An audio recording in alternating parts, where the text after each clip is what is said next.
Novruz bayramı ərəfəsində, xüsusən çərşənbə axşamlarında tonqalların qalanması əsrlərdir xalqımızın tarixi köklərə əsaslanan adət-ənənələrindəndir. Amma bu bayram ritualını yerinə yetirən zaman yanğınların baş vermə riskinin olduğunu da unutmamalıyıq. Xüsusilə binaların həyətlərində, avtomobillərin yaxınlığında, eləcə də meşə və yaşıllıq ərazilərdə tonqalların qalanması ciddi təhlükə yarada bilər. Tonqal qalanması zamanı yanğın təhlükəsizliyi qaydalarına əməl olunmaması arzuolunmaz və acı nəticələrə yol aça bilər.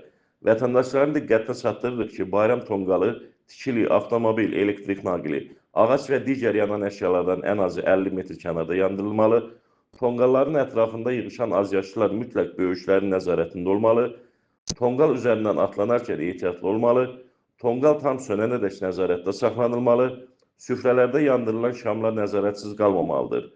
Təəssüf ki, hər il Novruz şənlikləri zamanı ehtiyatsızlıq səbəbindən yanğın, xəsarət alma və əmlaka ziyan dəyməsi halları qeydə alınır.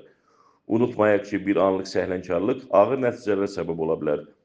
Bayram sevincimizi faciəyə çevirməmək üçün hər kəsi yanğın təhlükəsizliyi qaydalarına əməl etməyi və ətraf mühiti qorumağı vətəndaşlıq borcumuz bilib, sadalanan nüanslara ciddi əməl etməyə çağırırıq. Gəlin Novruzu birlikdə təhlükəsiz və məsuliyyətli şəkildə qeyd edək.